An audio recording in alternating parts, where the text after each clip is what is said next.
பரிதானம் படுபயங்கரமானது. லஞ்சம் பரிதானம் வாங்கும் நாடுகளில் நம் இந்தியா 13வது இடத்தில் இருக்கிறது. இந்திய அளவில் நம் தமிழ்நாடு 17வது இடத்தில் இருக்கிறது. 3500 ஆண்டுகளுக்கு முன்பு எழுதப்பட்ட ஒரு புத்தகம் பைபிளின் ஒரு பகுதியாகிய யாத்திராகமம் என்பது. அந்த புத்தகத்தின் 23ஆம் அத்தியாயம் 8வது வார்த்தையில் பரிதானம் வாங்காதிருப்பீர்களாக.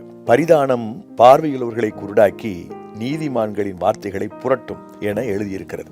லஞ்ச ஊழல் எங்கும் காணப்படும் தூய்மை கேடு போன்றது. அது ஜனங்களை மனச்சோர்வடை செய்து விடுகிறது என்கிறார் பாரிஸின் வக்கீலான அர்னோ மான்பர். சர்வதேச ஆயுத வியாபாரத்தில் செலவிடப்பட்ட 1,07,500 கோடி ரூபாயில் சுமார் 10% வாடிக்கையாளர்களுக்கு லஞ்சம் கொடுக்கப்படுகிறது என தி எக்கனாமிஸ்ட் என்ற பிரிட்டிஷ் மேகசின் குறிப்பிடுகிறது. உயர்ந்த அதிகாரத்தில் உள்ளவர்கள், குறிப்பாக அரசியல்வாதிகள், பரிதானத்தை விரும்பாமல் நீதி நெறிகளோடு நடந்து கொள்ள துவங்கினால் இந்த சமூகத்தில் மிகப்பெரிய மாற்றம் நடந்துவிடும். ஒரு அரசியல்வாதியிடம் ஒரு தனவந்தர், ஒரு காரை உங்களுக்காக வாங்கி வந்துள்ளேன், நீங்கள் எனது அன்பளிப்பை ஏற்றுக்கொள்ள வேண்டும் என்றார் பணிவோடு. அந்த அரசியல்வாதியோ அறத்திற்கு அடிபணிந்தபடியால் அந்த வாகனத்தை வாங்க மறுத்தார். கூடவே பரிதானம் வாங்குவது ஊழலை ஊக்கப்படுத்தும் என்றார். ஆனால் அந்த தொழிலதிபர் விட்டபாடில்லை. சரி ஐயா, நீங்கள் சும்மா வாங்க வேண்டாம், ₹1 கொடுத்து இந்த வாகனத்தை பெற்றுக் கொள்ளுங்கள் என்றார். அந்த நல்ல லட்சியவாதியான அரசியல்வாதியோ தனது பையில் கையை விட்டு ₹10 எடுத்து, அப்படியானால் ₹10 10 காரை தாருங்கள் என்றார். தொழிலதிபர் எடுத்தார் ஓட்டம் காட்டத்தோடு. தமிழகத்தில் ஒரு மாவட்ட ஆட்சியராக இருந்த அதிகாரி